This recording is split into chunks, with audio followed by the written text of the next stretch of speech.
예, 여러분 안녕하세요. 저 엠톤 글로벌의 장건입니다. 오늘 여러분 만나 뵙게 돼서 감사합니다.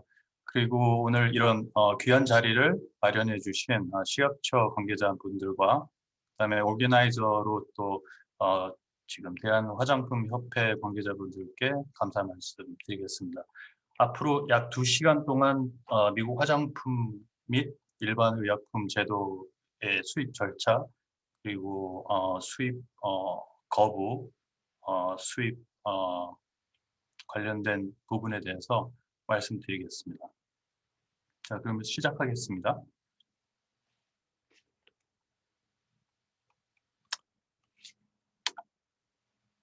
일단 첫 번째로 그 미국 시장과 동향에 대해서 잠시 말씀드리려고 합니다.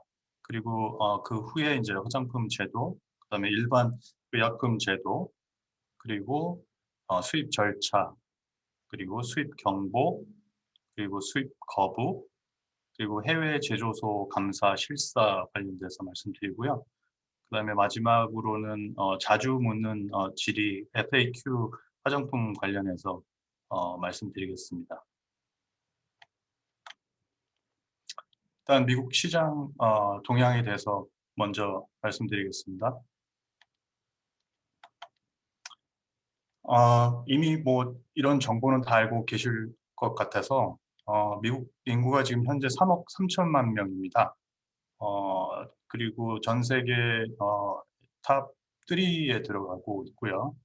어, 보통 뭐 인터넷에 치시면 한 4억 5천 이렇게 나오는데 지금 미국 센서스 조사가 2020년도에 끝났습니다. 그래서 이게 정확한 자료입니다.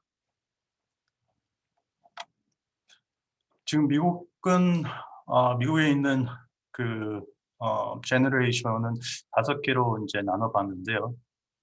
지금 한 3억 3천만 명 중에 잘 아시겠지만 밀레니얼 그룹하고 제너레이션 2020 그룹이 제일 압도적으로 많습니다. 51% 정도 됐고요.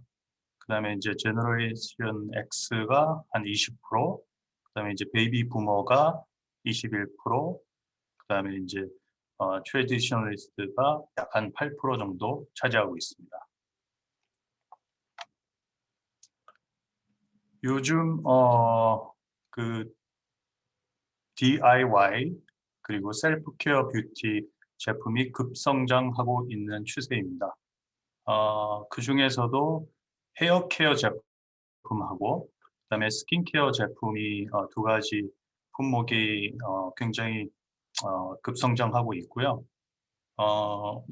뭐 매출을 따져서도 그렇고 그다음에 판매 가격이 높은 반면에 18불 정도 되는데요.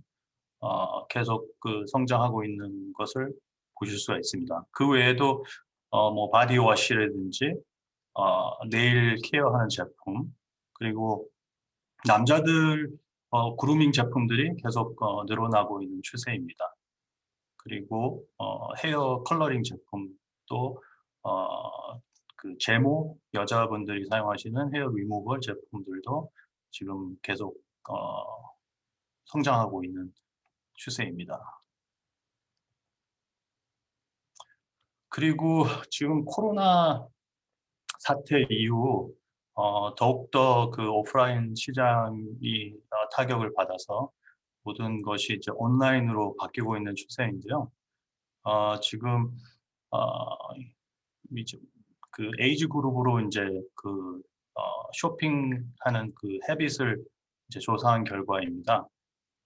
예전에는 이제 오프라인 스토어 매장 같은 데 가서 직접 제품을 확인하고 그리고 이제 스토어에서 직접 구매를 하는 그런 오프라인 시스템이었는데 그것이 이제 점점 이제 그 스토어들이 이제 많이 없어지고 하는 관계로 지금 오프라인에서 물건을 확인하고 온라인 구매를 하고 또는 온라인에서 직접 확인하고 온라인에서 바로 구매하는 그런 분위기로 지금 바뀌고 있습니다. 앞으로도 점점 온라인 마켓이 커질 것으로 예상합니다. 그리고 지금 온라인 주문이 뭐 많이들 알고 계시지만 대세고요. 그중에서도 지금 제너레이션 G하고 밀레니얼 그룹이 압도적으로 온라인 주문을 많이 하고 있고요.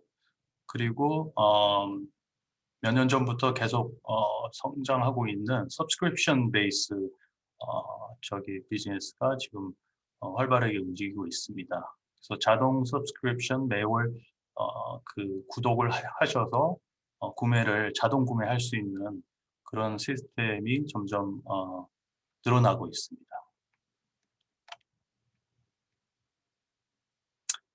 미래 뭐 유통 시스템은 언론에서 계속 나오는데요. 지금 뭐 공룡인 아마존, 월마트, 코스코 세 군데가 거의 마켓을 그 장악할 거라고 지금 예상들 하고 있고요. 그 다음에 이제 딜리버리 해야 되는 그 로지스틱 쪽 회사들 만 남을 것이라는 그런 어, 저기 리포트도 이제 발표된 적이 있습니다. 그리고 이제 그 뭐 트럭이나 그 배달 시스템이 이제는 이제 블림프를 띄워서 하늘에서 드론으로 직접 딜리버리 할 수 있도록 하는 그런 시스템도 지금 뭐 아마존이나 월마트에서 준비하고 있어서 지금 그 PTO 전쟁이 이미 시작됐다고 합니다. 자, 이제 화장품 그 레귤레이션에 대해서 좀 말씀드리겠습니다. FDA 웹사이트에 보시면 지금 여러 가지 그 언어로 그 번역 자료들이 있습니다. 한국 자료들도 한 4개 정도 찾으실 수 있는데요. 지금 제가 여기서 직접 링크로 들어가서 하나씩 설명을 해드리겠습니다. 자, 이렇게 그 FDA 웹사이트에 가셔서 링크를 클릭하시면 이렇게 이제 그 영어를 한글로 번역한 자료가 뜹니다. 그래서 이제 화장품과 미국 법에 대해서 제일 먼저 소개가 되는데요. 이미 이런 정보는 그 식약처나 우리 대한한국화장품협회 쪽에서 많이 준비를 해주신 걸로 제가 알고 있습니다. 일단 FDA 그 사이트에 있는 그 자료를 먼저 좀 소개해 드리겠습니다. 중요한 부분만 말씀드리겠습니다. 일단 미국에서는 FDA에서는 이제 미국 법의 화장품 정의가 외관 세정, 미화, 호감도 증진 또는 수정하기 위해 인체에 바르거나 붓거나 뿌리거나 분무하거나 더하거나 기타 도포하는 용도의 품목이라고 정의하고 있습니다. 거기에는 이제 모이스처라이저나 뭐 향수, 네일, 그다음에 아이 메이크업 하는 색조 제품들이 있겠고요. 샴푸, 뭐 영구 웨이브 제품, 모발 염색제 등이 있습니다. 예, FDA 그 FDNC 법 의약품의 정의는 OTC죠. 예, 오버 더 카운터 비처방입니다. 예, 그 의약품은 의사 처방 없이 구매할 수 있는 제품들을 말하고요.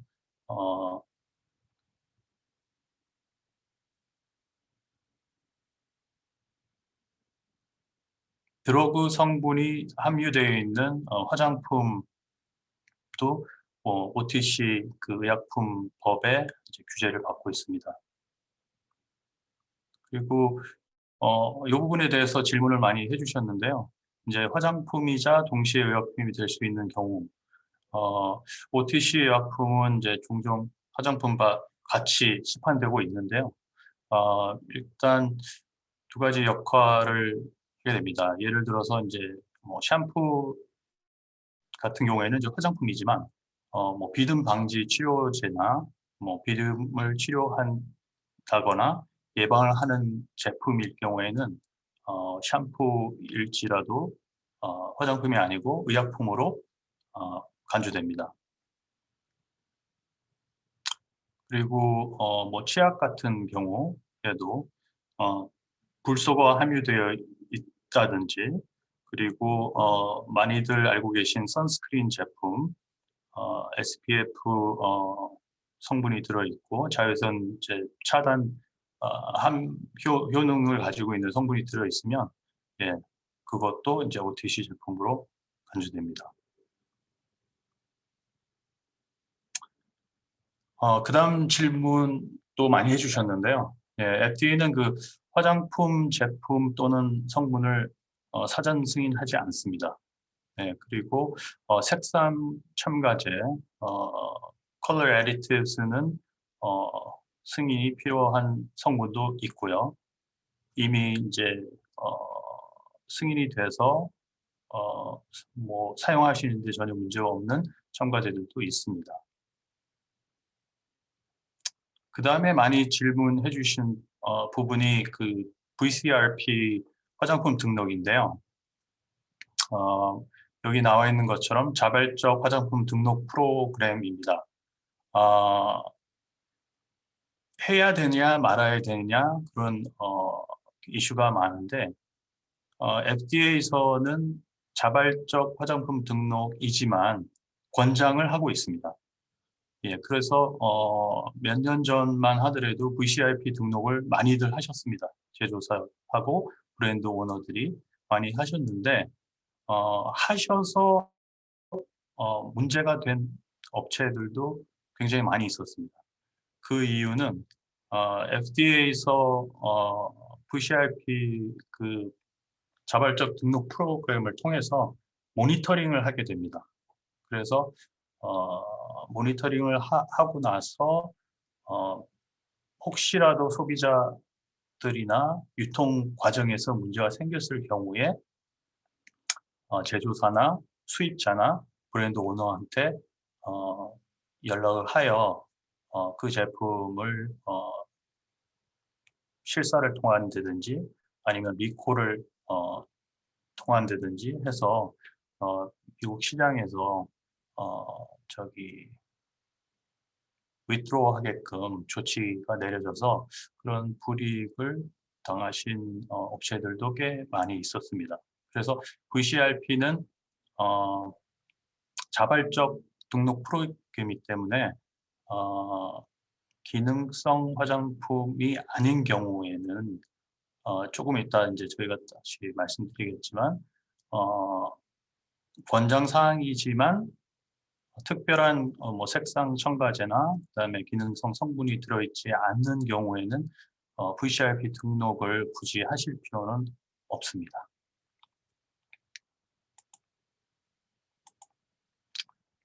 그리고 두 번째, 화장품 관한 FDA 권한. 화장품은 왜 FDA 승인이 아니고 규제 대상인지 말씀드리겠습니다.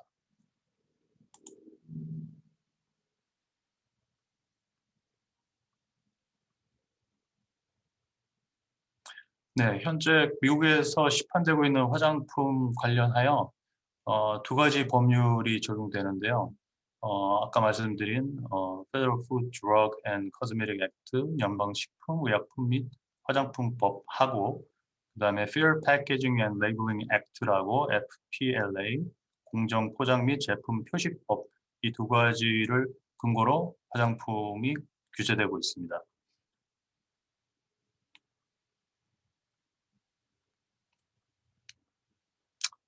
FDA에서 말하는 화장품은 어떤 종류, 이미 아까 첫 번째 자료에서 말씀드렸고요.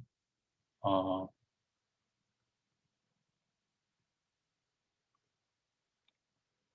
제일 크게 FDA에서 화장품에 대한 규제가 안정성과 제품 표시 두 가지입니다.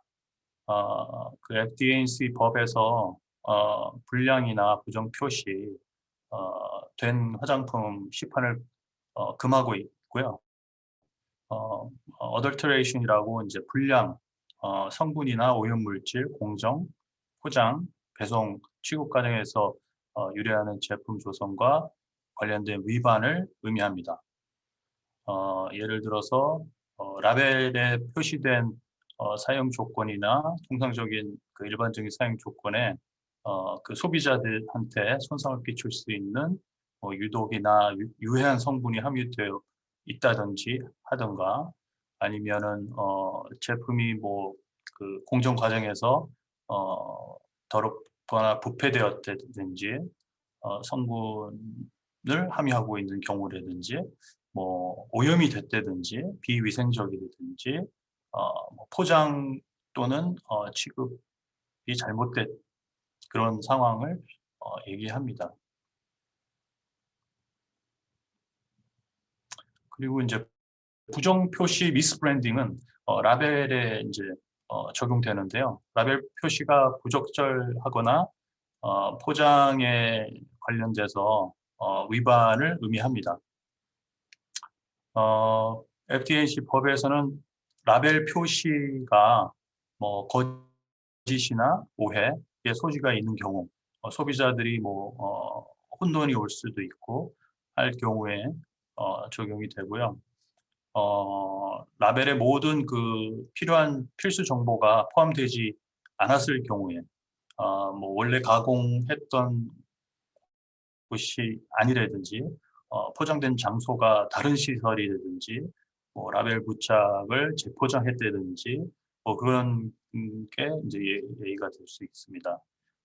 그리고 라벨 표기는 소비자가 육안으로 뚜렷 볼 수 있게 정확하고 뚜렷하게 이제 그 표기를 해야 되는데요. 그렇지 않은 경우에도 문제가 될 수가 있습니다. 그리고 화장품을 담는 용기에 문제가 생길 때도 이런 규제가 적용되고요.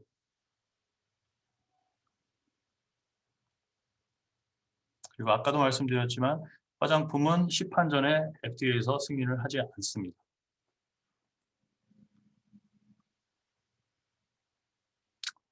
그리고 화장품의 안정성은 책임은 제조사나 그다음에 시판하는 회사, 유통회사나 브랜드 오너나 가 법적으로 책임을 져야 합니다. 그래서 만약에 뭐 화장품을 사용한 소비자가 알레르기 반응을 일으켜서 FDA에 신고를 했다든지 했을 경우에 어 제일 먼저 이후에 이제 US 에이전트한테 연락이 옵니다.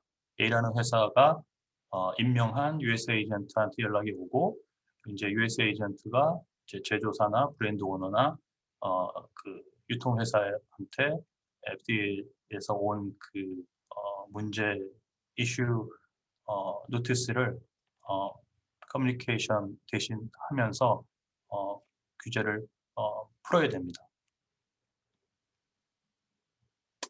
아까도 말씀드린 대로 시장에서 리콜이 될 수도 있고요. 사실 리콜이 되려면은 소비자들이 여러 소비자들이 제품의 그 문제점을 신고를 했을 때 이제 FDA가 결정을 하고요. 그 리콜 정책 부서가 따로 있습니다.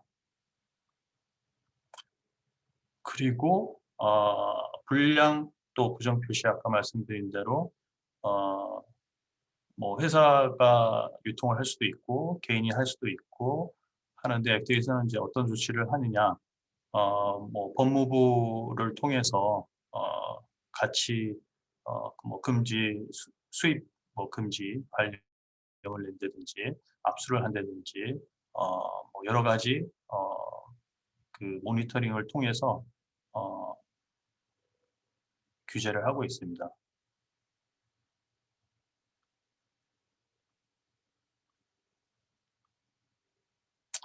FDA에서 화장품 제조업체를 점검할 수 있느냐?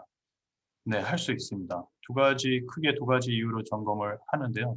아까 말씀드린 대로 그 불량이나 부정 표시 제품일 경우에는 FDA에서 해외 제도소를 실사를 나가고 감사가 이루어집니다. FDA에서는 화장품을 실험하거나 실험실을 추천하느냐? 그렇지 않습니다. 하지만 화장품 제조소나 브랜드 오너는 화장품의 안전성을 위해서 미리 검사하고 그다음에 그 분석 자료를 가지고 계시고 그다음에 샘플들을 또 가지고 계셔야 되고 만약을 대비해서 그리고 FDA에서는 시험소나 그 라보라토리를 뭐 추천하지도 않습니다.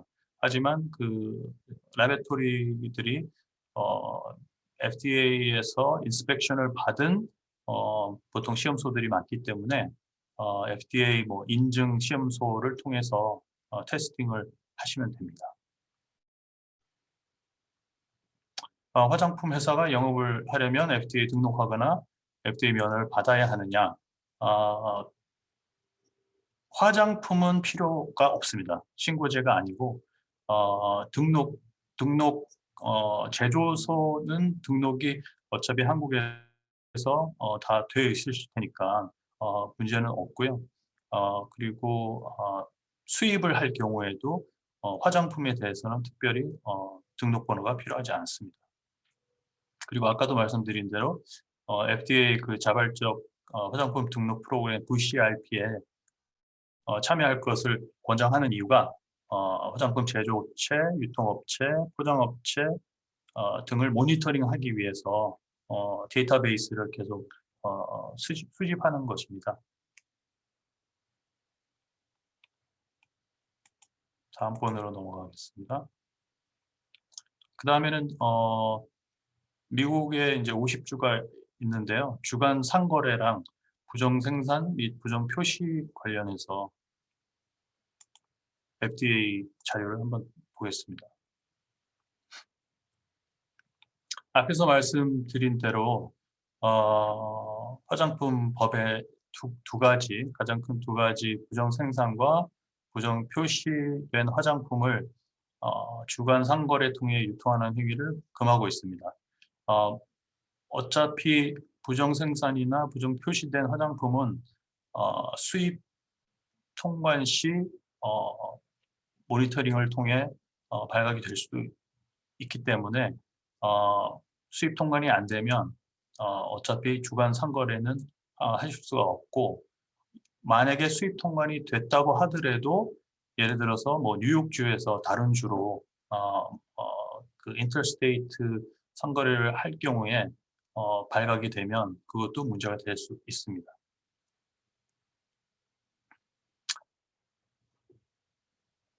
여기 금지하는 사항, 특기할 만한 사항 말씀드리겠습니다.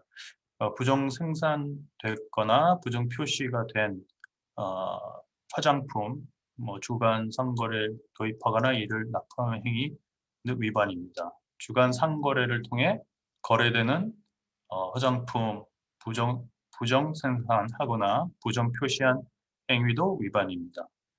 그리고 부정 생산됐거나 부정 표시된 화장품 주간 상거래를 통해 수령하는 행위도 위반입니다. 그리고 화장품 라벨링 전체나 또는 일부를 변경하거나 훼손하거나 파괴하거나 삭제하거나 그런 기타 행위도 주간 상거래를 통해 해당 물품이 판매 상태일 경우에는 법적으로 조치를 받으실 수 있습니다.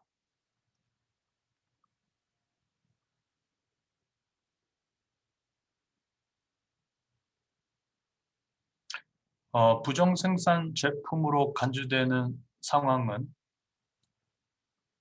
잠시만 죄송합니다. 그 제품 라벨에 그 명시된 사용 조건에 따라 통상적이거나 일반적인 사용에 따라 제품을 사용할 경우 해로울 수 있는 독성 또는 유해 성분을 포함하고 있는 경우 뭐 머리 염색제 제품이나 주의 그 워닝 표기를 하셔야 되고요. 뭐 피부 자극 초래할 수 있는 성분이 포함되어 있기 때문에 먼저 첨부된 그 지시 내용을 확인하고 그다음에 뭐 알레르기 테스트를 미리 해야 된다는 그런 그 라벨링이 필요합니다.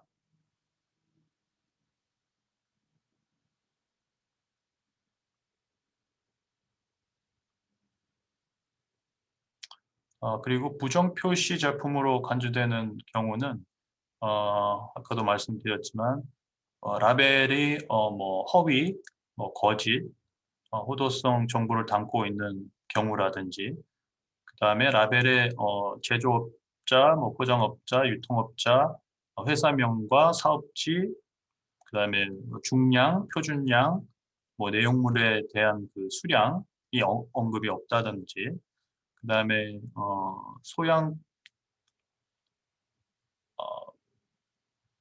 어, 그리고 그 소형 포장에 대해서는 면제 조항이 수립됩니다. 예를 들어서 샘플링 뭐 용기라든지 아니면은 뭐 트래블링 어뮤니티라든지 그 작은 그 샘플링 그 소비자들한테 뭐 예를 들어서 화장품을 샀을 때그 판촉물이나 뭐 무료로 이렇게 주시는 그 기프트 아이템 같은 그 작은 것들은 라벨이 붙기가 굉장히 힘들기 때문에 그런 부분에 대해서는 또 면제 조항이 될 수도 있습니다. 그리고 뭐 용기에 오해 소지가 있는 방식으로 제작을 했다든지 뭐 형성이나 뭐 잘못 충전이 됐을 때 또 문제가 될 수가 있습니다. 그래서 다시 정리해서 부정 표시는 허위 또는 호도성 정보, 필수 정보 누락, 그다음에 필수 정보 가시성, 가독성, 그다음에 이제 포장재 뭐 문제성, 그다음에 착색제 부적절한 포장재 라벨링, 그다음에 이제 중독 방지 포장법의 특수 포장이 요구되는 부분의 결함 등입니다.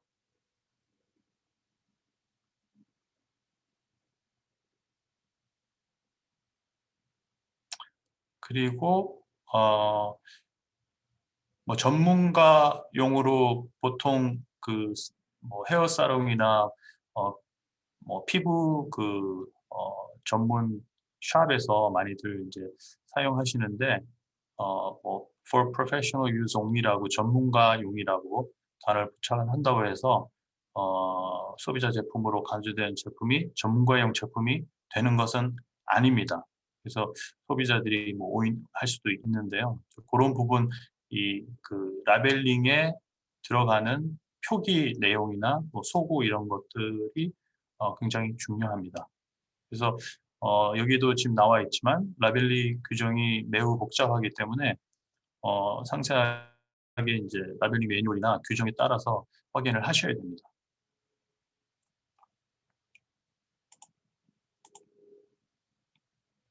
그리고 이제 마지막으로 그 화장품이냐 의약품이냐 아니면 둘 다이냐 아니면 비누이냐에 대해서 자료를 함께 보시면서 말씀을 드리겠습니다.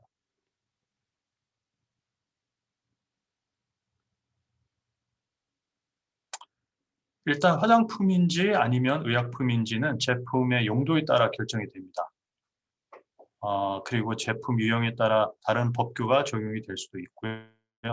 그리고 가끔 화장품을 의약품 효능 표시와 함께 의약품을 또는 의약품을 화장품인 것처럼 의약품 요건을 지키지 않고 시판하면 법을 위반하는 것입니다. 그래서 주의하셔야 되고요. 뭐 화장품의 법적 정의나 의약품의 법적 정의는 앞에서 말씀드렸기 때문에 패스하겠습니다. 같은 제품이 화장품이자 의약품이 될 수 있는 경우는 화장품과 의약품 양쪽의 정의를 모두 충족할 때 가능합니다. 앞에서도 말씀드렸듯이 샴푸 같은 경우에는 머리카락을 세정하는 용도이기 때문에 화장품인데 예를 들어서 비듬이나 두피 뭐 케어 성분이 들어있을 경우에는 의약품으로 간주됩니다. 그렇기 때문에 비듬 방지, 뭐 비듬 예방, 두피 케어 샴푸는 화장품이면서 의약품으로 간주됩니다.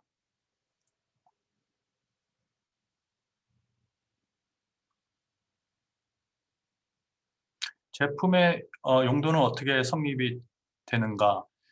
용도가 성립되는 방법은 몇 가지가 있습니다. 여기 한 3가지 정도 나와 있는데요. 특정 효능 표시를 할 경우 뭐 앞에서도 말씀드렸지만 화장품인 것처럼 시판하는 제품일지라도 의약품으로 여겨지게 할 수 있다. 이러한 효능 표시는 그 용도가 질병을 치료 또는 예방하거나 기타 인체의 구조 또는 기능에 영향을 미치는 것이기 때문에 해당 제품을 의약품으로 성립시킨다. 이렇게 나와 있고요. 어떤 제품은 모발 성장을 복구하거나 셀룰라이트 감소시키거나 하지 정맥류를 치유하거나 피부의 멜라닌 색소 생성을 증가시키거나 감소시키거나 세포를 재생한다든 그런 효능 표시가 있을 경우이고요. 이럴 경우에는 이제 소비자가 인식할 때 그 제품을 구입하는데 어, 평판을 통해 성립이 될 수 있고요. 어떤 것을 제품에 또 그 제품에서 어떤 것을 기대하는지 어, 물을 때이고요. 그리고 치료적 용도로 유명하기 때문에 제품을 의약품으로 간주할 수 있는 성분, 뭐 예를 들어서 치약의 이제 불소 같은 성분입니다. 그리고 요즘 뭐 많이 나와 있는 제품, 에센셜 오일 같은 제품은 그대로 적용이 되고요. 향수 제품도 어, 호감도를 증진시킨다고 시판되는 향수는 화장품입니다. 화장품 향수에는 드러그 성분이 들어가 있지 않기 때문에 그리고 수면이나 금연에 도움을 주는 뭐 향, 주장같이 뭐 아로마 테라피 효능을 표시해 이제 시판하는 뭐 제품들도 많은데요. 어, 그럴 경우에는 의약품 정의에 부합하게 될 수도 있습니다. 예를 들어서 뭐 피부에 발라 향을 남기는 용도 마사지 오일은 화장품이지만 근육통 완화 같은 치료 목적이 있는 제품은 의약품으로 간주됩니다.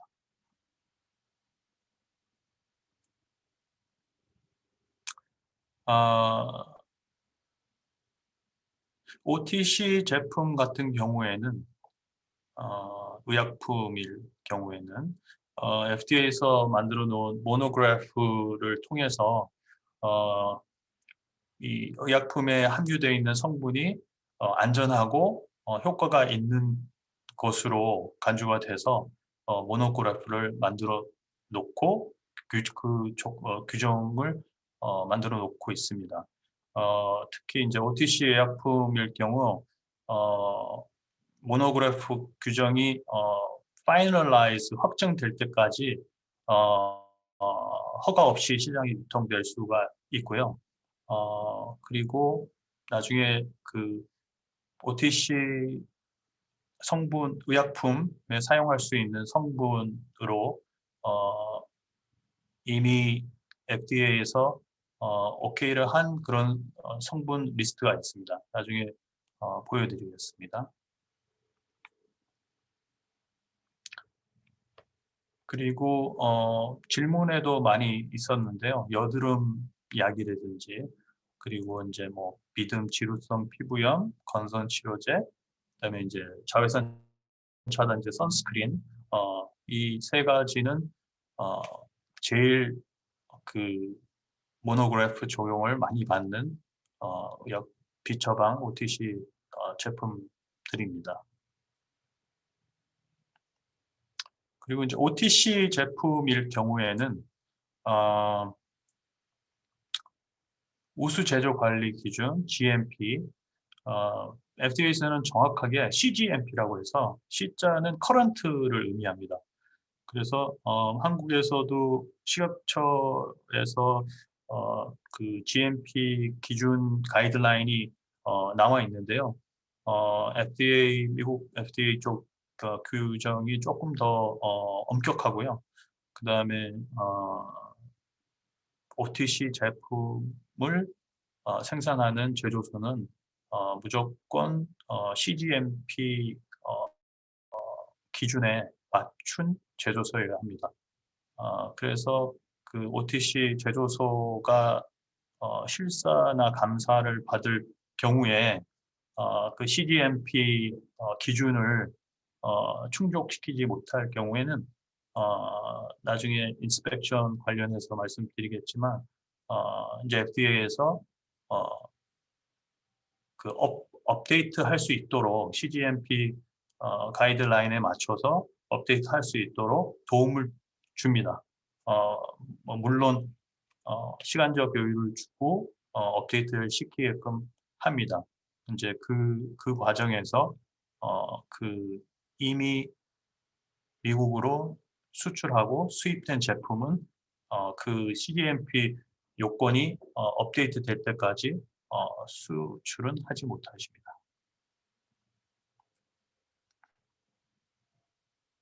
여기도 또 다시 나왔는데요.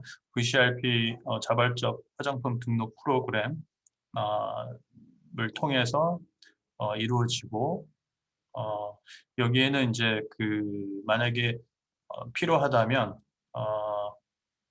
뭐 제조사 정보, 그다음에 유통회사 브랜드 오너 정보를 등록을 할 수 있고요. 그다음에 라벨의 표시 차이점은 화장품은 이제 화장품 라벨 표시 규정에 따라 라벨을 표시하십시오 이렇게 나와 있는데 화장품 라벨 표시와 화장품 라벨 표시 관련 규정은 따로 이제 라벨 표시 매뉴얼이 따로 있습니다. OTC 의약품일 경우에는 그 드러그 팩트라는 많이 보셨을 거예요. 예, 그 의약품 정보 라벨 표시를 꼭 하셔야 되고요. 그 의약품 규정에 따라 라벨을 표시하고 그 액티브 인그리디언트 활성 성분을 제일 먼저 쓰시고 나머지 액티브 인그리디언트를 이제 표시하면 되십니다. 그리고 이제 어떤 퍼포스가 있는지도 표기를 하셔야 되고요. 예를 들어서 선스크린 제품일 경우에는 당연히 선스크린이라고 쓰셔야 되고 스킨 프로텍트인 경우에도 스킨 프로텍트 피부 보호제라고 표기를 하셔야 됩니다. 비누는 좀 여러 가지 이슈가 있고요. 그 다음에 특별한 설명이 이제 필요한 부분인데 비누에도 사실 그냥 일반적으로 뭐 세정을 하는 그 비누일 경우에는 화장품으로 간주가 됩니다. 하지만 예를 들어서 세정제이면서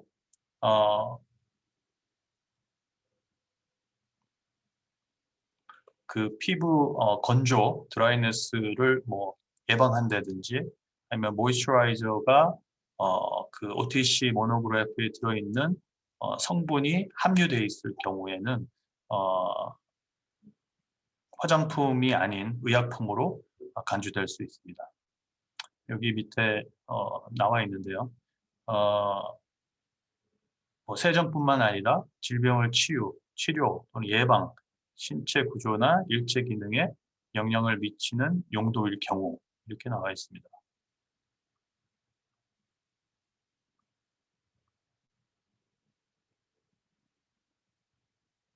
이 밖에 뭐 기타 자료도 있는데 일단은 다음 PT 자료로 넘어가겠습니다. 일반 의약품 OTC는 크게 지금 피부 보호제 스킨 프로텍턴 쪽하고 그다음에 이제 선스크린 두 가지로 나뉘어져 있습니다. 그 외에도 많이 있는데요. 이 두 가지가 제일 여기가 지금 FDA 가 관리하는 사이트인데 여기에 Code of Federal Regulations라고 해서 여기에 이제 관련된 규정 내용이 다 나와 있습니다. 지금 여기 보시면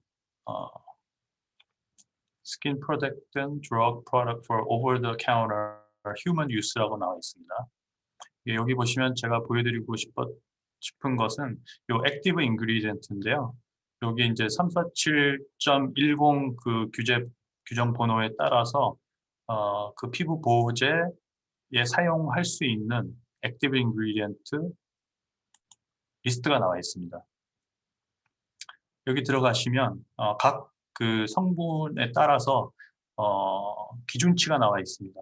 예를 들어서 뭐 한국에서 알란토인도 많이 쓰시고 0.5에서 2% 사이의 함량이 들어 있으면 등록을 꼭 하셔야 됩니다. 뭐 디메티콘도 마찬가지고요. 1%에서 30%. 한국 제품에 많이 함유되어 있는 성분들입니다. 글리세린도 마찬가지고요. 뭐 나노린도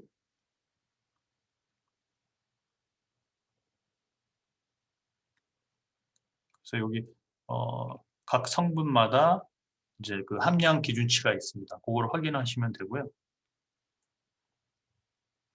그리고 여기 뭐 보시면 굉장히 복잡하지만 뭐 한 성분만 있는 게 아니고 뭐 액티브 인그리디언트도 여러 가지 성분이 같이 컨비네이션으로 성분이 함께 있을 수 있습니다. 같이 들어 있을 수 있습니다.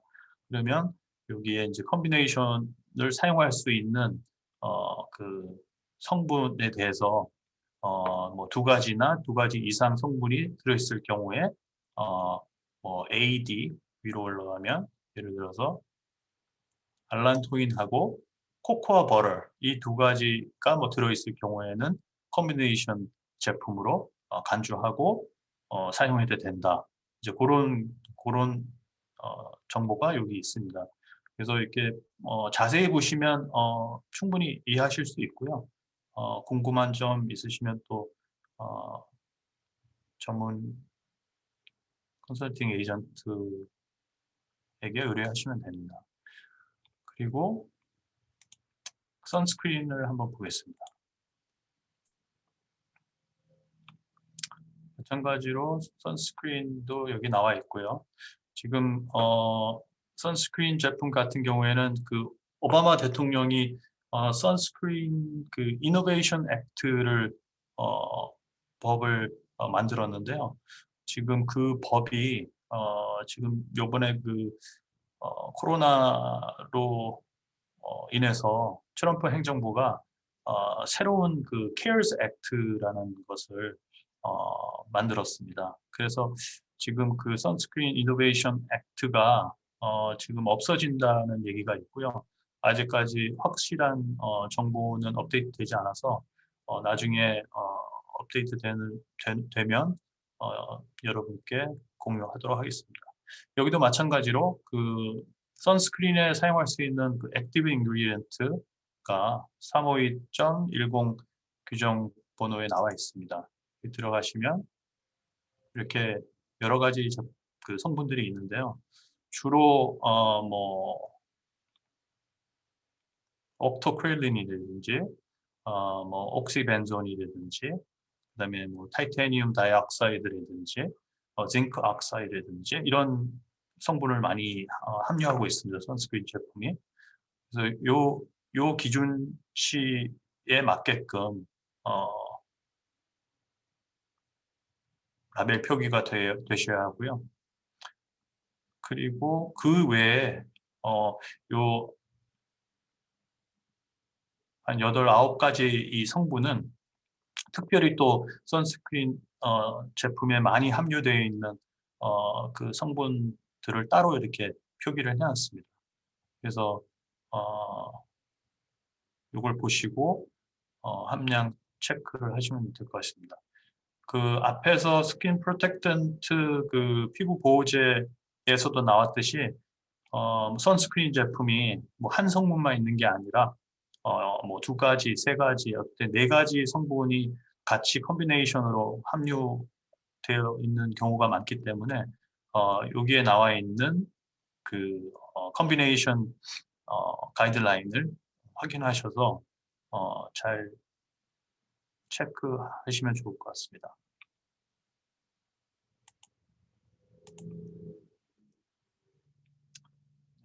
다음으로 넘어가겠습니다. 수입 절차, import procedure에 대해서 말씀드리겠습니다. 일단 그 수입 통관을 할 때 entry review라고 해서 제일 먼저 미국의 그 CBP 미 관세국 정보 보호청인데요. 국경보호청인데요. 그쪽에서 제일 먼저 전자 방식으로 뭐 통관사나 그다음에 그 포워딩 업체가 이제 그 수입 통관할 때 이제 전자 방식으로 이제 보내지는데요. 그때 보내질 때 FDA에도 자동적으로 신고 데이터가 넘어갑니다. 그래서 자동으로 스크린을 리뷰할 수 있게 프로세스가 되어 있고요. 그다음에 이제 FDA하고 CBP는 그 수입품을 모니터링하기 위해서 긴밀하게 그 협조하는 사이입니다. 그래서 CBP 쪽에서도 연락이 오실 수가 있고 FDA에서도 연락이 올 수도 있습니다. 문제가 없을 경우에는 릴리스 반출 허가가 나고요. 문제가 있을 경우에는 자동 리뷰에서 매뉴얼 리뷰, 수동적 리뷰로 넘어가게 되어 있습니다. 그래서 검사를 보통 받게 되는데요. 뭐 이런 시스템으로 이루어집니다. 참고하시라고 그냥 보내드린 거고요. 만약 그 자동 인트리 리뷰를 통과하지 못해서 매뉴얼리 수동적 리뷰 대상이 되면 일단 다시 릴리스를 할지 반출 허가를 할지 말지를 검토를 다시 합니다. 그리고 추가적 조치가 나옵니다. 뭐 보충 서류라든지 아까 말씀드린 대로 검사를 해야 된다든지 뭐 샘플을 요청해서 직접 FDA 그 실험실에서 테스팅을 하기도 하고요. 그다음에 그 수입자한테 검사를 해오라고 하기도 하고요. 그래서 그 자기네들이 테스팅한 데이터와 그다음에 이제 그 밖에서 third party 그 레베토리에서 테스트한 그 데이터를 대조해 봅니다. 그래서 compare하는 그런 경우도 있고요. 그다음에 이제 문제가 생길 경우에는 이제 억류 조치가 됩니다. 네, 억류가 되면은 조금 문제가 심각해지고 그 수입 통관이 이제 홀드되면서 통관사라든지 포워딩 업체라든지 그다음에 이제 수입자라든지 여러 업체들이 함께 극복을 하셔야 됩니다. 이건 마찬가지로 뭐 엔트리 리뷰는 어떻게 이루어지고 하는 다이어그램인데요. 한번 참고하시라고 보내드렸습니다. 그리고 일반적으로 수입 통관할 때 오류나 뭐 문제점이 많은데요. 제일 많은 그 오류가 에러가 이제 그 전자 방식으로 모든 것이 이루어지기 때문에 물론 그 경험이 많은 전문 통관사나 관세사나 포워딩 업체를 사용하시겠지만 뭐 잘못 코드 번호를 넣었을 경우에 문제가 생길 수도 있고요. 그다음에 이제 제조사 정보를 정확하게 입력하지 않아서 문제가 생길 수도 있고, 그다음에 이제 뭐 프로덕트 코드, 제품 코드를 잘못 넣을 수도 있고요. 그다음에 이제 뭐 수량을 잘못 넣으셔서 문제가 생길 수도 있고, 그다음에 쉬퍼 수출자 정보가 틀렸을 경우도 있을 수 있고요. 그다음에 incomplete description, 제품 정보가 정확하지 않거나 아니면 뭐 미싱한 부분이 많다든지 너무 심플하다든지 아니면 다른 제품 정보를 기입했다든지 하면 문제가 생길 수 있습니다. 그리고 뭐 당연히 수입자 정보를 잘못 넣었을 경우 아니면 뭐 화주 정보, 수입자가 화주가 될 수도 있고 아니면 다른 컨사이니로 갈 수도 있는데 아무튼 그런 정보가 잘못됐을 경우에도 문제가 생길 수 있고요. 그다음에 인보이스 밸류, 화물에 대한 밸류가 잘못되었을 때 또는 뭐 컨테이너 사이즈라든지 뭐 화물 사이즈 그다음에 뭐 라인 그 아이템이 한 아이템이 아니라 여러 가지 아이템을 가지고 오실 때 그 그룹핑을 할 수 있게 되어 있는데 그 라인에 대한 뭐 오류가 생겼을 때 문제가 생길 수도 있고요. 뭐 도착 날짜를 뭐 잘못 적을 때 그런 문제가 생길 수도 있습니다. 가장 중요한 그 에러 피해야 되는 에러는요. 오류는 그 AOC라고 해서 Affirmation of Compliance라고 해서 이게 번역을 해보니까 준수 확인 코드로 나오더라고요. 근데 이제 이게 어떤 것이냐면 예를 들어서 화장품 제일 위에 보시면 COS라고 Cosmetic Registration Number가 있는지 당연히 뭐 VCRP 등록을 하셨으면 VCRP 번호가 있을 테니까 그 번호를 쓰시면 되는 거고요. 분명히 통관사나 뭐 포워딩 업체에서 아마 문의를 해올 겁니다. 그럼 이제 그 정확하게 미리 알려주시면 되고요. 그 다음에 뭐 드러그 OTC일 경우에는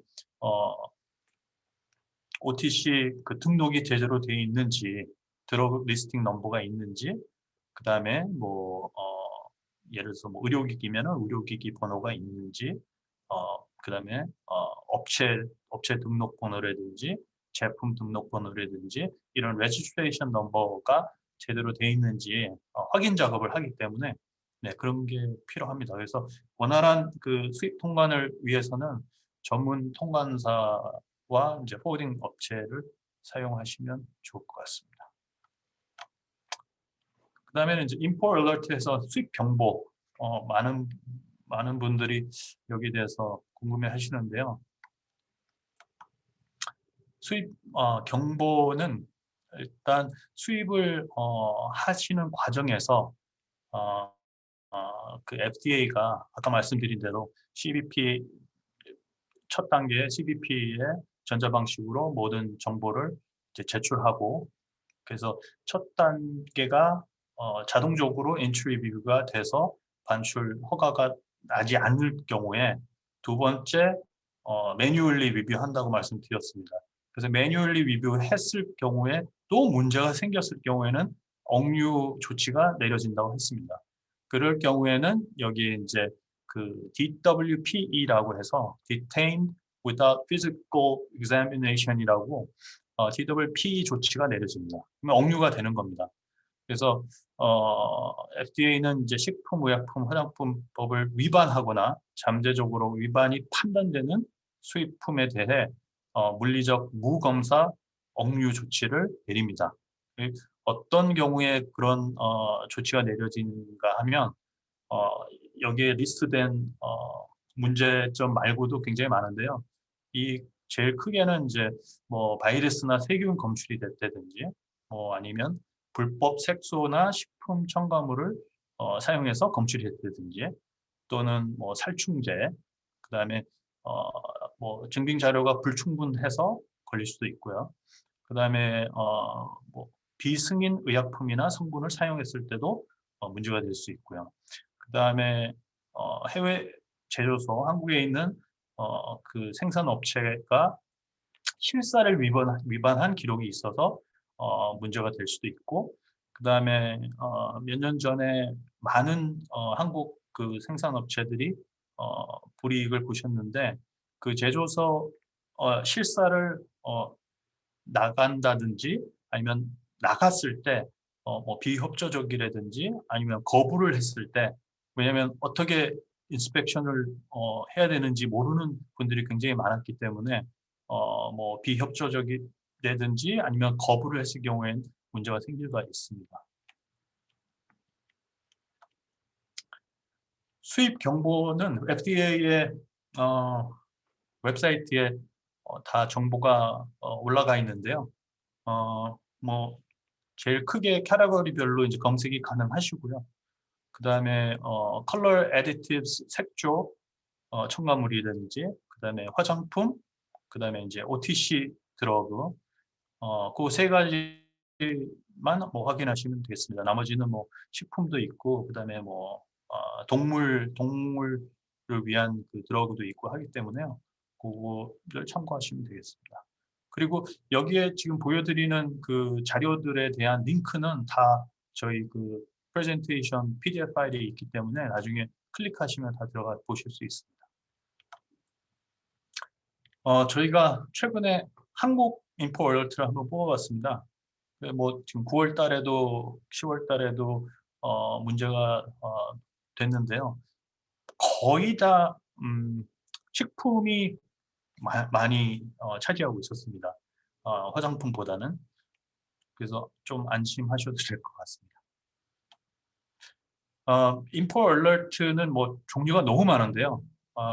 제가 저희가 찾아봤을 때 제일 그 이슈가 되는 문제들은 여기 보시면 이제 중금속, 납이나 카디움, 그다음에 이제 색소, 그다음에 이제 뭐 미생물 오염, 그다음에 아까 말씀드린 대로 제조소가 GMP 기준 미달, 네, 그리고 아까 뭐 비승인된 의약품 성분을 사용했을 때든지, 그다음에 이제 그 제일 많이 걸리는 부분인데요. 요 false and misleading labeling이라고 해서 허위 라벨 문제, 그 부분에 대해서 많이 바이올레이션이 이제 문제가 되는 사례들이 많고요. 그리고 이제 미생물 오염, microbiological contamination 때문에 문제가 되는 경우도 있고, 그다음에 이제 아까 말씀드린 대로 제조소에서 뭐 실사나 감사를 비협조적으로 아니면 거부를 했다든지 하면 문제가 될 수도 있습니다. 그러면 수입 경보는 억류 조치된 수입 제품은 이제 어떻게 풀어야 하나, 크게 나누어서 위반 사항에 대해서 즉각 대응하셔야 됩니다. 예, FDA 그 오피서들이 좀 깐깐하신 분도 있고, 굉장히 그 프렌들리해서 이렇게 어떻게든지 그 도움을 드리려고 하는 분들도 계십니다. 워낙 FDA 인력이 부족하고 바쁘기 때문에 굉장히 사무적으로 이메일로 많이 그 연락 커뮤니케이션을 하셔야 되고요. 제일 좋은 커뮤니케이션은 뭐 다 알고 계시지만 이메일입니다. 이메일 뭐 기록이 남고 전화보다는 이메일이 낫고요. 그래서 어떤 업체들은 매일 하시는 분들도 있고, 문제가 생겼을 경우에 어떤 분들은 뭐 일주일에 한 번씩 하셔도 되는데 그거는 전혀 상관없습니다. 뭐 자주 하신다고 해서 FDA에서 뭐 문제를 삼지는 않습니다. 하지만 즉각 대응해야 되고, 그다음에 계속 팔로우업을 하시면서 뭐 증거 자료나 증빙 자료나, 그다음에 나중에 뭐 어필 레터까지 쓰셔서 보내셔도 됩니다. 그런데 이제 가장 문제가 억류 조치가 되고 하면은 굉장히 당황하시고 어떻게 해야 될지 모르기 때문에 무대응을 하시는 경우도 많고요. 그 다음에 제출해야 되는 자료들이 불충분한 경우도 많습니다. 하지만 아까도 말씀드렸듯이 무대응은 이거는 안 되는 거고요. 그 다음에 제출 자료가 불충분하더라도 계속 팔로우업을 하셔가지고 FDA 그 오피서한테 어떤 자료를 원하느냐, 뭐 그다음에 뭐 무슨 자료가 잘못됐느냐, 어떤 정보가 필요하느냐 해서 좀 이렇게 굉장히 그 적극적으로 하셔야 됩니다. FDA 오피서들이 귀찮아할 경우도 있고, 보통 잘 모르면 뭐 전문가한테 의뢰를 해라, 뭐 아니면 FDA 그 부서가 여러 부서가 있습니다. 그래서 오피서가 있고, 그다음에 이제 오피서가 일하는 부서에 또 매니저가 있고 슈퍼바이저가 있고, 그 이제 윗분들한테 그 나의 그 문제점을 오피서하고 지금 해결이 안 될 경우에는 이렇게 위쪽으로 가셔서 어퍼 매니지먼트 팀에다가 호소를 하셔도 됩니다. 네. 그리고 FDA 오피서나 FDA 슈퍼바이저는 의무적으로 답변을 해줘야 됩니다. 그리고 만약에 정말 문제가 생겨서 영구적으로 그 수입 경보 명단 리스트에 올라가시면 리스트를 뭐 제거한다든지 삭제하는 프로세스를 밟으셔야 되는데요. 이 부분은 굉장히 힘든 프로세스고요.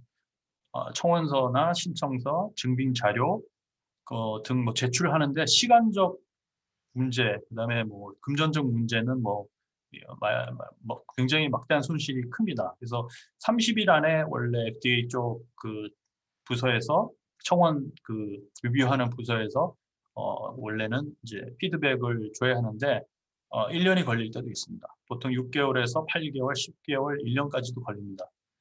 그리고 뭐 그 와중에 계속 검사 비용, 운송, 뭐 보관, 컨설팅, 법률 자문 비용들은 계속 늘어나기 때문에 제일 좋은 거는 영구적 리스트에 올라가지 않는 것이 제일 좋습니다.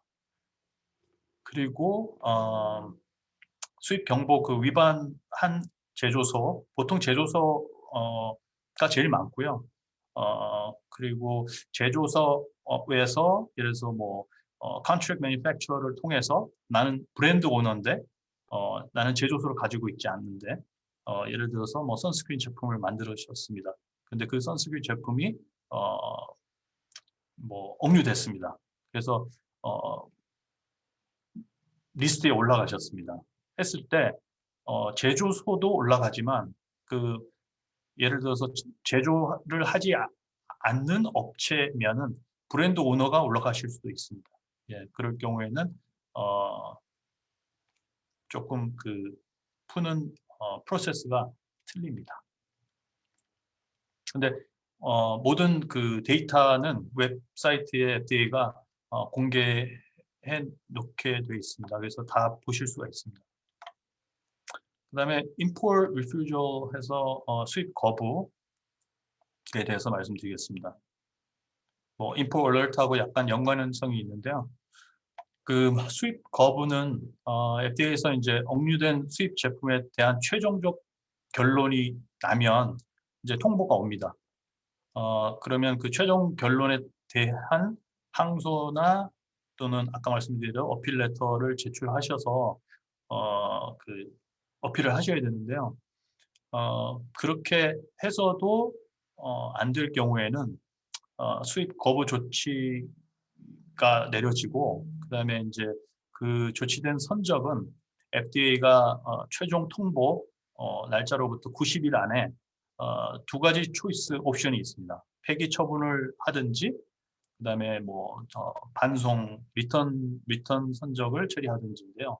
보통 소량이나 뭐 샘플 같은 경우에는 뭐 금액이 크지 않기 때문에 밸류가 그냥 폐기로 하시는 분들이 많고요. 폐기 처분하는데도 비용이 듭니다. 뭐 적게는 한 1,000불에서 많게는 2,000불까지도 듭니다. FDA 가 모니터링 하는 어, 그, 그 자리에서 이제 뭐 이제 폐기 처분을 하셔야 되고요. 그다음에 이제 뭐 대량으로 들어오셨다든지 아니면 뭐 이 수입품이 고가일 경우에는 폐기 처분 하시면 안 되니까 이제 리턴 선적을 하는데 리턴 선적할 때도 뭐 보수 창고나 아니면 그 딜리버리가 된 그 창고에서부터 FDA가 인스펙션을 다 합니다. 그래서 뭐 보통 중국 업체들이 그런 경우가 많은데 가지고 들어와서 일단 홀드가 된 제품을 다 빼고 불필요한 제품으로 박스만 똑같이 해서 리턴 선적을 하는 경우도 있습니다. 발각되면 엄청난 피해를 보실 수 있습니다.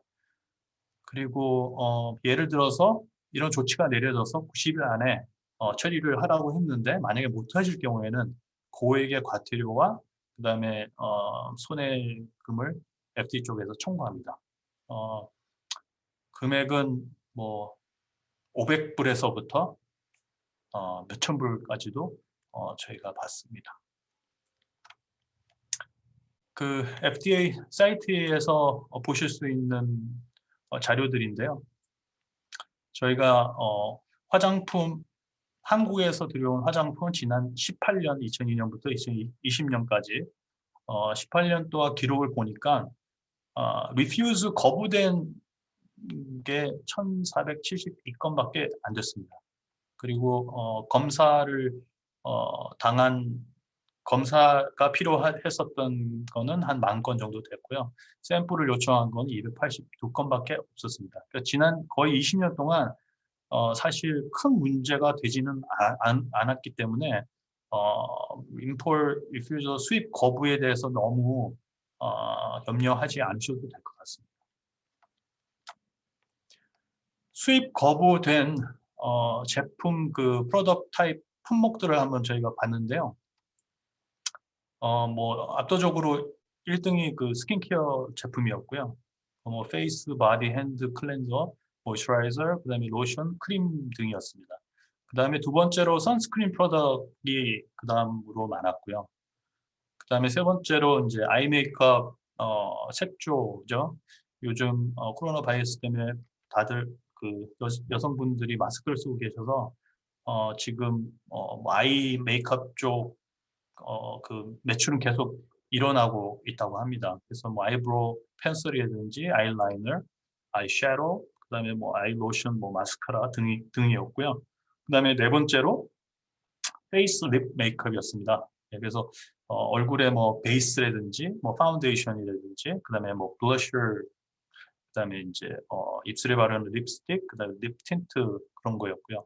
그다음에 다섯 번째로 뭐 한국의 뭐 그 진생이나 그러니까 인삼, 홍삼, 흑삼 뭐 그런 제품들이 함유된 그 화장품들이 많은데 그런 제품들도 수입 거부가 된 기록이 있었습니다. 그리고 뭐 허브 제품, 뭐 보타니컬 제품 이런 성분이 함유된 제품들도 있었고요.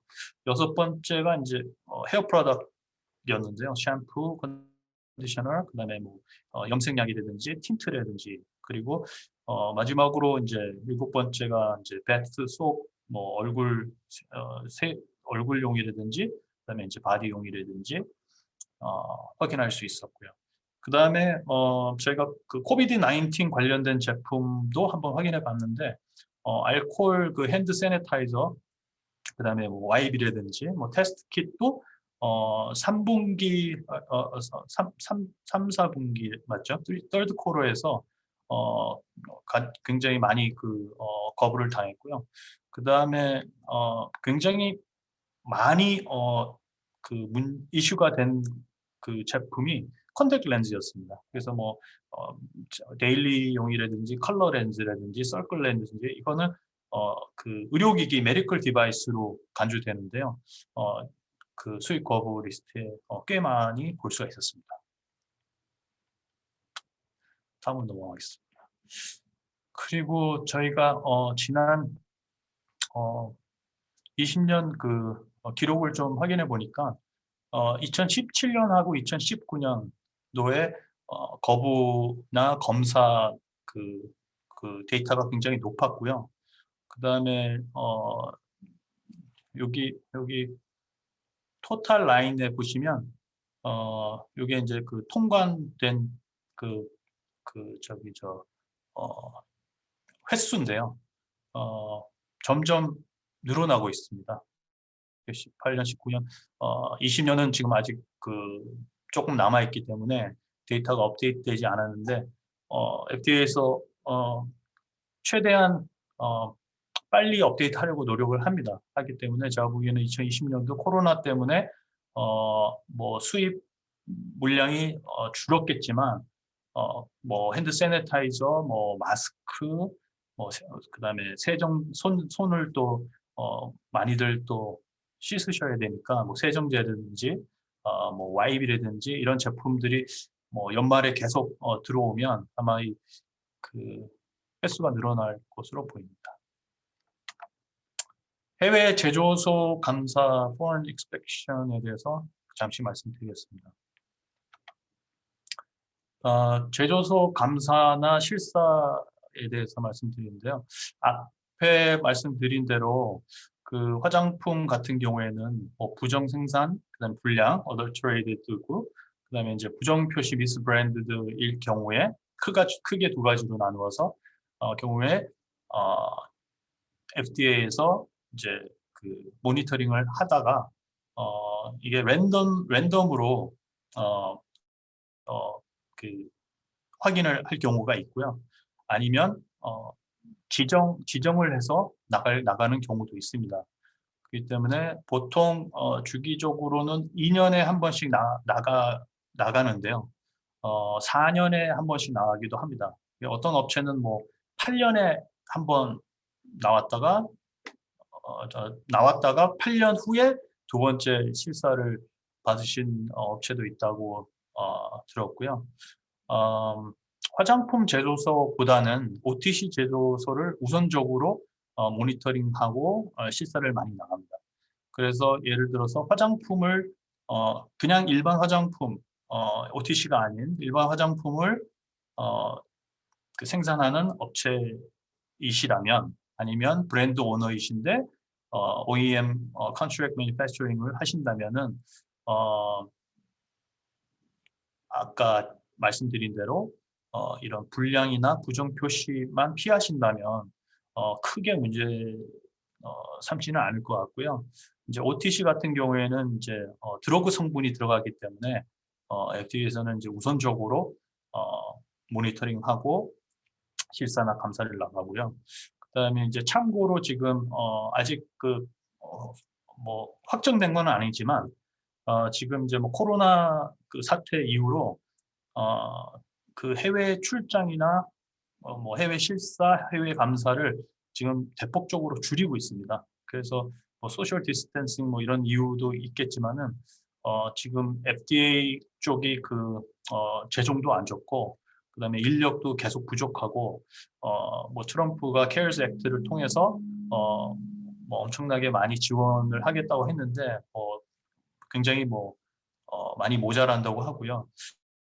그래서 지금 어떤 얘기가 나오고 있냐면 그 실사를 그 온라인으로 할 수도 있다고 합니다. 그래서 지금 저와 이렇게 줌으로 비디오 컨퍼런싱을 하듯이 제조소와 연결을 해서 어떻게 할지는 모르겠습니다만 그래서 카메라를 들고 그 제조 그 공장을 다 인스펙션을 할지 어떨지는 모르겠습니다만 그리고 이제 FDA가 그 한국 쪽에도 연락사무소나 이런 리저널 오피스들이 다 있기 때문에 그쪽에 인스펙터, 그러니까 검역관이나 감사하시는 분이 아니더라도 그분을 보내서 온라인으로 하면서 그분하고 커뮤니케이션을 하고 뭐 그 실사를 감사를 할 수도 있겠다는 그런 얘기들이 지금 나오고 있습니다. 예, 그리고 만약에 실사를 받게 되시면 감사를 받게 되시면 이제 판결이 나는데요.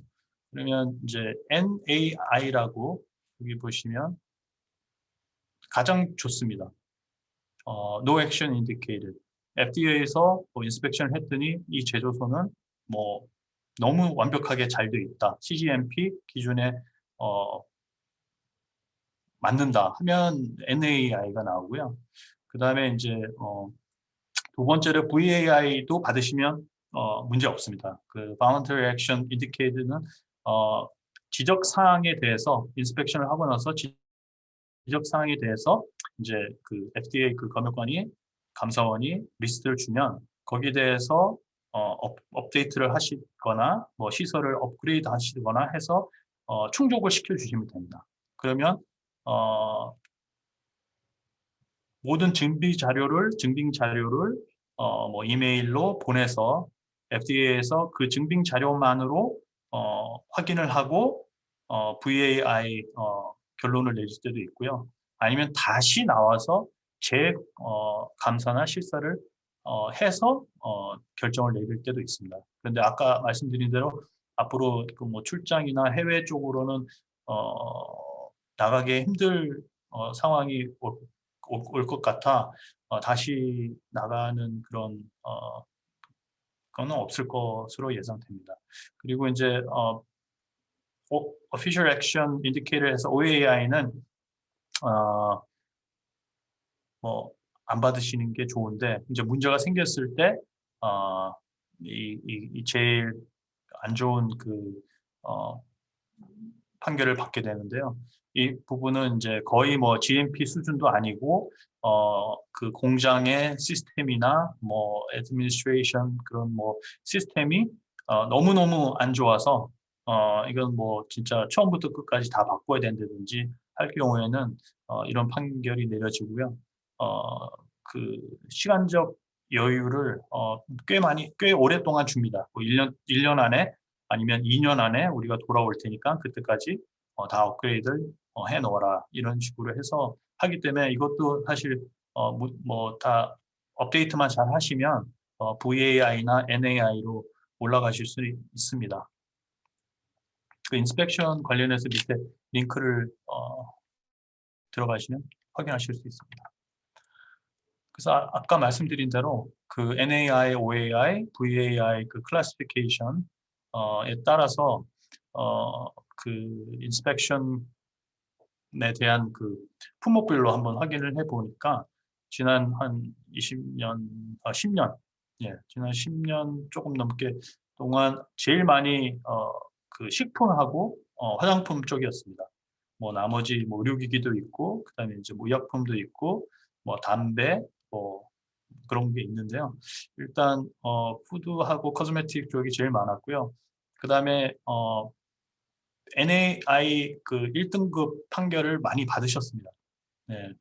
그리고 OAI는 뭐 받은 게 몇 개 안 되고요. 그래서 뭐 한국 제조소에서 대응도 잘해 주시고 협조적이시고 그래서 잘 하고 계시기 때문에 이런 결과가 나온 것 같습니다. 그리고 아까도 말씀드렸지만 그 검역관이나 감사원들이 출장을 나가야 하기 때문에 다 그 자체 부담으로 나갑니다. 그래서 뭐 제조소에서는 뭐 공항의 픽업 저도 개인적으로 많이 검역관을 모시고 간 적도 있고 공항에서 만나서 제조소까지 같이 간 적도 있는데요. 뭐 공항에 픽업을 나오신다든지 아니면 호텔까지 픽업을 간다든지 그 정도로 대중교통을 이용하기가 이제 힘드시니까 외국인들이니까 그렇게 그런 도움을 해주시면 굉장히 좋아하고요. 그 지금 이 데이터는 파란색은 미국 국내 데이터고요. 밑에 이제 그 핑크색이 이제 후원인데요. 지금 2009년부터 2021년 왜냐면 내년에 인스펙션 그 스케줄이 다 잡혀 있기 때문에 26건 잡혀 있네요. 근데 보시면은 압도적으로 미 국내 인스펙션이 훨씬 많습니다. 네, 그렇기 때문에 인스펙션에 대해서 너무 염려 안 하셔도 될 것 같은데 아무튼 데이터는 이렇습니다. 그리고 이제 자주 묻는 질의 이거는 이제 FDA 웹사이트에 나와 있는 화장품 관련해서 자주 묻는 질의에 대해서 저희가 뽑아서 설명을 드리겠습니다. 제일 많이 물어보는 것 중에 7개를 뽑았는데요. 이 웹사이트에 나와 있습니다. 일단 그 시판전 FDA 승인이 필요한가요? 앞에서도 말씀드렸지만 화장품은 FDA 승인이 시판전에 필요 없습니다. 예, 단지 말씀드린 대로 VCRP 자발적 등록 프로그램을 통해서 화장품하고 제조소하고 그다음에 유통회사, 즉 뭐 판매 회사죠,를 등록하는 것을 권장합니다. FDA에서. 하지만 안 하셔도 문제는 전혀 안 됩니다. 그리고 또 FDA에서는 시판전 라벨링을 사전 승인해 주나요? 사전 승인해 주지 않습니다. 예, 리뷰도 안 해주고요. 일단 화장품 라벨링 관련해서 가이드라인이 다 나와 있습니다. 거기에 잘 팔로우 하셔서 이제 그 자발적으로 하라고 돼 있기 때문에 사전 승인은 없고요. 그다음에 이거는 화장품 쪽이지만 OTC도 사전 승인 없습니다. 예, OTC 같은 경우에도 예를 들어서 선스크린 제품 같은 경우에도 그 뒷부분에 그 드럭 팩트 그 라벨이 필요합니다. 그것도 이제 FDA 그 OTC 레이블링 그 가이드라인이 다 나와 있기 때문에 가이드라인에 따라서 해주시면 문제 없습니다. 하지만 그 라벨링을 FDA에서는 사전 승인하거나 리뷰하지는 않습니다. 그리고 이제 화장품 회사들은 FDA 업체 등록이 필수 조건인가요? 뭐 계속 그 나오는 질문인데요. 자발적으로 등록하는 조건이고 FDA에서는 권장합니다. 그렇기 때문에 여기 질문에 대해서는 필수 조건이 아닙니다. 그리고 이제 모든 퍼스널 케어 제품은 화장품으로 규제받나요? 규제 받습니다. 네, 앞에도 말씀드린 대로 화장품이든 OTC 의약품이든 다 규제는 받고요. 그다음에 뭐 퍼스널 케어 제품이 카테고리가 너무 많기 때문에 그 가이드라인에 맞춰서 뭐 예를 들어서 뭐 세정제라든지 아까 말씀드린 대로 얼굴을 씻는 페이셜 클렌저인데 그냥 클렌저면은 뭐 화장품이니까 전혀 규제를 받지 않겠죠. 하지만 그 안에 뭐 여드름을 예방하는 드러그 성분이 들어있다. 당연히 OTC 규제를 받습니다. 그리고 제품 라벨에 유효기간 표기해야 하나요? 뭐 라벨에 그 유효기간이 없는 제품은 제가 본 적이 없는데요. 간혹 가다가 뭐 중국이나 인도나 이런 그 컨트리에서 이제 오는 경우에는 없는 경우가 많고요. 뭐 한국 제품들은 워낙 그 라벨링이나 뭐 유효기간 그다음에 뭐 로트 넘버라든지 뭐 이런 거를 잘 표기하시기 때문에 큰 문제는 없는데 FDA에서는 유효기간을 꼭 표기하라고 나와 있는 규정은 없습니다. 하지만 당연히 해야 된다고 나와 있습니다. 하기 때문에 사실 FDA 그 규정이 애매모호하다라고 말씀하시는 분들이 굉장히 많습니다. 어떻게 하라는 얘기냐? 이건 뭐 자발적으로 등록을 하라는 얘기냐? 아니면 권장을 하니까 이건 해야 되는 건가? 예, 굉장히 그 컨퓨즈가 많이 오시는데요. 어, 가이드라인에 따라서 잘 하시면 큰 문제 없을 것 같습니다. 그리고 이제 그 앞에도 말씀드렸는데 우리 제품이 화장품이냐 의약품이냐 아니면 둘 다이냐 어떻게 구분하죠? 말씀드린 대로 그 용도에 따라서 성분에 따라서 그다음에 라벨링에 표기되는 소구에 따라서 구분이 될 수 있습니다. 그다음에 화장품 업계를 위한 추가 정보는 어디서 찾을 수 있나요? FDA 웹사이트 굉장히 많습니다. 그리고 뭐 요즘 뭐 인터넷 서치하시면 많이들 나오는데요. FDA가 좋은 점이 하나 있습니다. 예를 들어서 이런 질문이 있으실 경우에는 FDA의 그 부서마다 다 그 이메일이 공유되어 있습니다. 그 이메일을 보내시면 바로 피드백이 오지는 않습니다. 하지만 언젠가는 옵니다. 이게 뭐 3일 후에 올 수도 있고요. 3주 후에 올 수도 있고 뭐 길게는 8개월 후에 올 수도 있습니다. 하지만 피드백은 옵니다.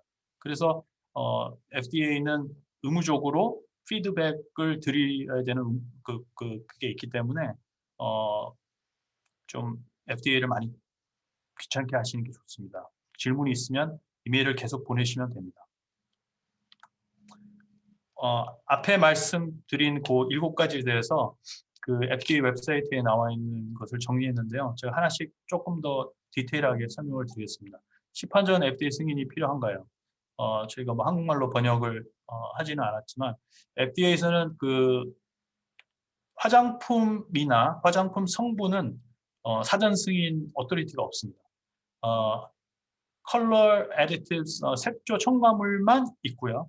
그 다음에 예를 들어서 화장품 성분이 뭐 수입 금지가 됐든지 사용 금지가 됐든지 뭐 유해 물질이라든지 그런 경우에는 사실 모니터링을 해서 문제를 삼을 수도 있습니다. 하지만 그것마저도 승인이 필요하지가 않습니다. FDA에서 제일 신경을 많이 쓰는 부분은 미국 소비자를 위해서 세이프티, 안전성과 그 다음에 그 화장품 제품에 들어있는 성분에 대해서 굉장히 신경을 많이 씁니다. 그래서 소비자들이 사용을 했을 때 이게 이제 미국에서 만든 제품도 마찬가지지만 해외에서 들어온 제품들은 더욱더 그 조심하라고 FDA에서 계속 소비자들한테 컨슈머들한테 그 얼러트를 시켜주고 있기 때문에요. 그래서 그 안정성이 굉장히 큰 이슈입니다. 그래서 제조소에서 물론 한국 제조소들이 워낙 그 하이텍이고 R&D도 굉장히 잘 돼 있고 하셔서 물론 물론 시각처에서 저기 좋은 정보와 그 자료들이 많기 때문에 뭐 한국 그 제조소 업체분들이 잘 하고 계시는 것 같은데 그 뭐 자체적으로 당연히 그 제조소 안에 랩이 있을 거고요. 그래서 시험을 할 수 있고 뭐 그런 데이터들을 다 그 보관하고 계시기 때문에 큰 문제는 안 됩니다. 그래서 문제가 예를 들어서 한국 제조소에서 어 아니면 한국 제조소가 아니면 브랜드 오너들이 직접 그 출시하기 전에 제품이 출시되고 그 랩을 통해서 제품의 안정성을 테스트하는데 그 데이터가 다 가지고 계시지만 혹시라도 만약에 미국의 FDA가 문제를 문제를 삼아서 이 제품에 대한 그 뭐 검사 그 데이터나 증빙 서류를 보내라 하면 영문으로 번역을 하셔서 공증을 받으셔서 보내셔야 하고요. 그 다음에 제일 좋은 거는 미국에 있는 라보라토리를 통해서 그 시험을 한 번 더 하신 다음에 그 테스팅 데이터를 가지고 그 한국에 있는 데이터와 컴페어 대조해 보시는 게 가장 좋습니다. 그래서 만약에 큰 차이가 안 난다면 그러면 문제가 안 됩니다. 그리고 FDA에서는 시각처와는 달리 포스트 마켓 그러니까 물건이 시판되고 나서 그때부터 모니터링하는 그 어토리티를 갖고 있습니다. 그래서 뭐 사전 승인이 아니라 승인도 해주지 않을 뿐더러 사전 승인이 아니라 물건이 이미 VCRP 등록을 이제 한번 해보시면 아실 텐데요. 그리고 웹사이트에 VCRP 그 웹사이트에 들어가면 그 정보가 다 나와 있습니다. 수입을 하고 미국 시장에 유통이 되고 나서 30일 후에 등록을 해도 된다고 나와 있습니다. 예, 그렇기 때문에 거기에 그 언제 유통 날짜도 적게 되어 있습니다. 예, 뭐 수입 날짜는 적게 되어 있지 않는데요. 유통 날짜 예를 들어서 뭐 내년 1월 달부터 2021년 1월부터 우리가 수입해서 유통하기 시작할 거다. 그러면은 2월 달에 하셔도 된다는 얘기입니다. 그리고 거기에 보면은 요즘 이제 온라인으로 판매를 많이 하시기 때문에 그 미국에 있는 웹사이트나 그 다음에 뭐 예를 들어서 아마존을 통해서 판매를 하신다든지 하면 그 링크를 넣으라고 되어 있는 그 섹션이 있습니다. 거기에 링크를 넣으시면 그 제품을 FDA에서 확인할 수 있습니다. 그래서 진짜 판매를 하고 있는지 제대로 하고 있는지 이렇게 모니터링을 하기 때문에 뭐 완벽하게 준비가 되셨다면은 전혀 걱정하실 필요는 없고요. 그래서 VCRP를 통해서 등록을 하시는 거는 사실 혜택은 등록하신 분들이 보지 않습니다. FDA와 미국 소비자와 그 다음에 뭐 CBP 같은 경우 이 미국 그 기관들을 위한 그 등록 프로그램이기 때문에요. 그래서 자발적이지만 FDA에서는 권장을 하는 이유가 바로 그런 겁니다. 다음 넘어가겠습니다. 라벨 사전 승인 해주나요? 여기 바로 나와 있습니다. No라고. FDA does not have authority under the law. 그래서 pre-market approval은 안 합니다. 예, 안 하는데 이거는 여기 두 번째 나와 있는 대로 제조소나 유통업자의 responsibility다. 그렇기 때문에 라벨에 있는 저 제품에 부착된 라벨이 정확하게 표기가 되어 있고 자기네들이 얘기한 그 가이드라인에 맞춰서 다 되어 있는지 그거를 책임지라는 얘기입니다. 그리고 이제 라벨링 그 요구 조건을 충족시키지 못했을 경우에는 이제 미스 브랜드들하고 아까 계속 앞에서 말씀드렸듯이 부정 표시로 위반 했다는 걸로 이제 되기 때문에 조심하셔야 됩니다. 예, 그리고 뭐 나머지는 다음으로 화장품 회사들 여기도 이제 똑같이 FDA 업체 등록이 필수 조건인가요? 여기 나와 있듯이 No, 아니다 이렇게 나와 있습니다. Cosmetic registration in US is voluntary. 자발적으로 한다. not mandatory. 의무적으로 할 필요 없다. 그래서 registration number가 필요 없다. No registration number is required to import. 수입하실 때 OTC 제품처럼 registration number가 필요하지 않습니다. 화장품은.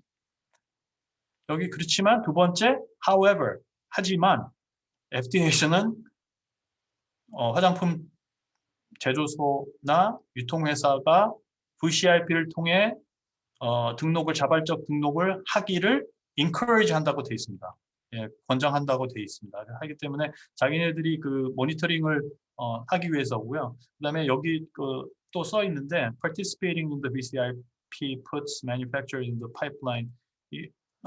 manufactured 제조소들이 VCRP에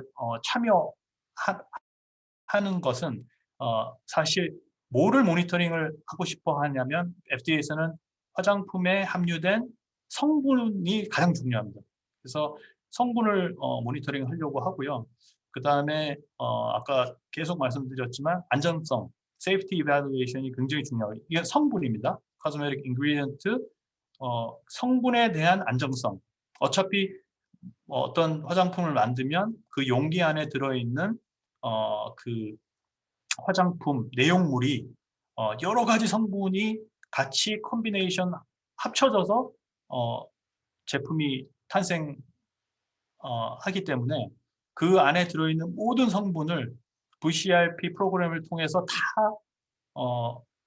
리스트하게 되어 있습니다. 그래서 리스트 하실 때 리스팅이 안 되는, 입력이 안 되는 성분들도 많습니다. 그럴 경우에는 리스팅을 하실 필요가 없죠. 왜냐하면 그 성분이 빠지면 나중에 문제가 생길 수가 있기 때문에 FDA에서 그 사이트들이 몇 개 있는데요. 성분을 검색하는 그런 웹사이트도 있고, 그 다음에 뭐 VCRP처럼 들어가서 내 제품에 함유되어 있는 모든 성분들을 입력하고 싶은데 어떤 거는 입력이 됐는데 어떤 거는 입력이 안 됐다. 그럴 경우에는 VCRP 그 담당자에게 이메일을 보내야 됩니다. 이런 성분이 등록이 안 됩니다. 그러면은 등록을 할 수 없다고 이제 피드백이 올 겁니다. 그 제품은 수입하지 마라, 유통할 수 없다, 이렇게 나올 수도 있습니다. 하기 때문에 VCRP가 우리 브랜드 오너나 우리 제조소 입장에서는 그렇게 큰 혜택이 없고, 만약에 뭐 완벽하게 VCRP 시스템에 맞게끔 입력을 하시면 그리고 이제 입력이 완벽하게 처리되면 VCRP가 한 일주일 후에 등록번호를 보내줍니다. 아까 registration number가 필요하냐, 필요 없다고 했는데 VCRP 등록번호가 나옵니다. 예, 그러면 그 등록번호는 그냥 등록을 하셨다는 컨펌하는 그 컨퍼메이션 넘버고요. 그 번호가 수입하는데 전혀 사용이 필요 없습니다. 예, 그래서 그런 말씀드리고 싶고요. 그다음에 아까 뭐 말씀드린 대로 퍼스널 케어 화장품 규제 다 봤나요? 받는 것도 있고 안 받는 것도 있습니다. 왜냐하면 퍼스널 케어 프로덕이 화장품일 수도 있고 그다음에 OTC 제품일 수도 있기 때문에, 그리고 기능성이 두 가지일 수도 있기 때문에 화장품 용도 아니면 의약품 용도로 사용할 수 있기 때문에, 뭐 여기 또 그 샴푸 관련해서 또 비듬 예방, 비듬 치료 용이다, 이렇게 이제 샴푸 예를 들어서 나오는데요. 그렇기 때문에 구분을 하는 게 이게 그 안에 들어있는 성분, 그다음에 이게 어떤 기능을 하는지, 어떤 효능이 있는지, 이게 어떤 인텐션인지, intended to 샴푸 같은 경우에는 뭐 헤어를 클렌징 하는 거는 뭐 당연히 그냥 일반적인 화장품 샴푸인데, 만약에 비듬을 예방한다든지 치료한다든지 뭐 아니면 비듬 치료에 효력이 있다, 이런 문구를 쓰시면 이거는 이제 OTC로 간주되기 때문에 그거를 잘 염두에 두시면 좋을 것 같고요. 뭐 제품 라벨의 유효기간 관련해서 여기 써 있듯이 FDA에서는 뭐 유효기간을 써야 된다, 뭐 어디에 써야 된다, 뭐 이런 규정이 없습니다. 하지만 당연히 제조소는 쉘프 라이프 그 유효기간 에 대해서 안정성 때문에 그래서 뭐 그 표기하는 게 당연 한 거라고 나와 있고요. 그다음에 FDA에서는 만약에 유효기간이 안 표기되어 있다든지 아니면 뭐 쉘프 라이프 관련해서 문제가 생겼을 때는 또 이게 불량이라든지 부정으로 간주될 수 있기 때문에 사실 뭐 유효기간을 안 쓰는 분들은 없다고 생각합니다. 그리고 그 한 가지 이제 쉘프 라이프하고 이제 그 유효기간에 대해서 FDA에서 그 좀 중요하게 생각하는 부분이 그 사실 규정은 없습니다만 매뉴팩처가 당연히 그 책임을 지고 그다음에 이제 얼마 동안 보관할 수 있는지 그다음에 뭐 유효기간이 되는지 이런 거는 사실 그 accelerated testing이라고 해서 가속성 이런 테스트도 하셔야 되고요. 여러 가지 테스트가 그 가이드라인에 나와 있습니다. 그래서 그것만 따라 주시면 그리고 이제 그런 그 증빙 자료를 테스트 데이터를 보관하고 계시면 언제든지 FDA에서 문제가 생겼을 때 그런 제품 그런 그 정보나 자료를 에비던스로 제출하실 수 있기 때문에 그런 거는 잘 보관하시는 게 좋습니다. 뭐 저희가 한번 그 다 커버한 거라서 화장품인지 의약품인지 아니면 둘 다인지 구분하는 거에 대해서 지금 나왔고요. 그다음에 이제 그 마지막으로 그 화장품 업계를 위한 추가 정보 어디서 찾을 수 있냐? 저희가 가장 많이 찾는 그 사이트 링크들을 다 여기다 걸어놨습니다. 그래서 들어가서 한번 보시고요. 한국말로 나와 있는 것은 그 자료가 한국말로 번역이 되어 있습니다. 지금 뭐 FDA가 계속 그 많은 번역본을 만들고 있는데요. 사실 뭐 번역 그 내용은 이렇게 완벽하지는 않습니다. 그리고 이제 FDA에서 그렇게 써 있습니다. 이거는 원본은 영문이고 그 번역본은 자기네들이 번역한 거지만 완벽하지는 않다 이렇게 나와 있거든요. 근데 뭐 읽어보시면 충분히 이해하실 수 있고요. 계속해서 만들 것이고 그다음에 업데이트 될 거라고 FDA에서 이제 얘기를 했습니다. 그래서 자주 FDA 웹사이트를 들어가셔서 한번 확인을 해보시고 체크하시면 좋을 것 같습니다. 예, 그리고 예를 들어서 지금 한 20분 정도 남았나요? 예, 근데 지금 프레젠테이션에 커버하지 못한 내용이 이제 뭐 많을 것 같은데요. 이메일 문의를 주시면 상세하게 안내해 드리겠습니다. 여기 이제 inquiry는 그 info@fdara.com으로 해주시면 되고요. 저한테 직접 보내주셔도 됩니다. 그리고 한 가지 더 지금 저희가 이거는 이제 이메일이고 11월 초에 이제 얼마 남지 않았습니다. 저희가 이제 그 뭐 디지털 그 서비스 플랫폼을 새롭게 만들어서 여러분들께 이제 그 보다 나은 서비스를 제공하려고 지금 준비 중입니다. 그래서 저희 사이트도 이제 fdra.com으로 새로 있고 Regulatory Affairs 그 약자가 아래입니다. 그래서 나중에 한번 확인해 주시고요. 그 다음에 아까 말씀드린 대로 추가적인 질문이나 궁금한 점이 있으면 이메일로 주시면 저희가 24시간에서 48시간 안에 피드백 드릴 수 있습니다. 그러면 지금 그 Q&A 세션을 좀 가졌으면 좋겠는데요. 실시간으로 저희 지금 한 15분 남았나요? 네, 시간 들리세요? 네, 들립니다. 네네네. 지금 저희가 뭐 네. 점심시간이 보통 12시니까 한 15분 정도 시간 남아 있고요. 네네. 지금 연사님 강의하시는 도중에 네. 채팅창으로 질문도 많이 주셔서 그 부분은 협회 사무국에서 일부 이제 답변을 해드렸습니다. 아, 그러셨어요? 예, 네네네. 예. 그래서 한 2개 정도 채팅창 통해서 네. 질문 주시면은 저희가 2개 정도 네. 꼽아서 답변을 지금 한 10분, 15분 안에 이제 해드리는 시간 가지고 종료를 하도록 하겠습니다. 네네. 질문 주시면 저희가 답변 드리겠습니다. 네네.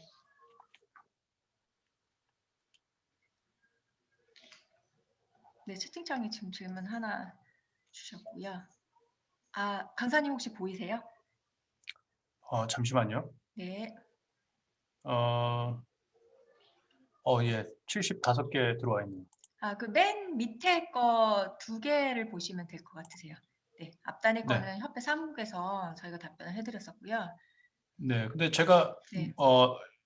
클릭을 해도 뜨지를 않는데요. 아, 그러세요? 그럼 제가 네. 그러면 말씀을 네네. 해주시면 제가 답변해 드리겠습니다. 네, 그럼 질문 읽어드리겠습니다. 네. 자외선 차단 제품을 미국에 수출할 때 이제 SPF 지수 테스트 보고서를 준비를 해야 하는데요.